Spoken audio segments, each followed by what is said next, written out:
Miyapur video colony నుంచి ఇటు MA Nagar కానీ జేపీ నగర్ కానీ ఇక్కడ నుంచి దాదాపు 5-6 కాలనీలకు వెళ్ళేటువంటి దారి ఇది గత 3 సంవత్సరాలుగా ఏ చిన్నపాటి వర్షం పడ్డా కానీ ఇక్కడ నీళ్ళు ఆగుతున్నాయి. అనేక మార్లు రిపీటెడ్గా కంప్లైంట్ ఇస్తూ ఉన్నాము. ఇక్కడ ఉన్నటువంటి కాలనీ వాసులు కూడా కార్పొరేటర్కి కంప్లైంట్ చేసిండ్రు, అదేవిధంగా ఎమ్మెల్యేకి కూడా కంప్లైంట్ చేసిండ్రు. కానీ ఈడ సమస్య మాత్రం పరిష్కారం జరుగుతలేదు.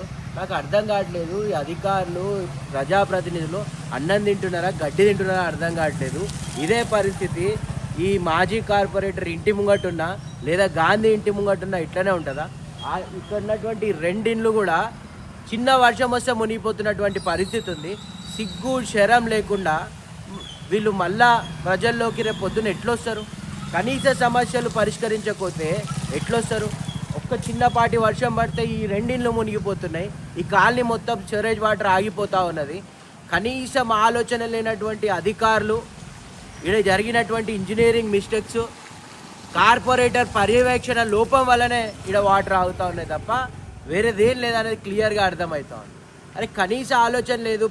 పిల్లలు రోజుకు ఈ నుంచి గవర్నమెంట్ స్కూల్కి ఎంఏ నగర్, స్టాలిన్ నగర్ ఈ ప్రాంతాల నుంచి గవర్నమెంట్ స్కూల్కి 300-400 మంది పిల్లలు పోతారు. ఎట్లా పోతారు? ఇంతగానం నీళ్ళుంటే ఎట్లా పోతారు? అరే ఎన్నిసార్లు రిపీటెడ్గా కంప్లైంట్ చేసినాం. మీతోని అవుతుందా కాదా, చేయగలుగుతారా లేరా అనేదన్నా క్లారిటీ ఇవ్వాలి కదా.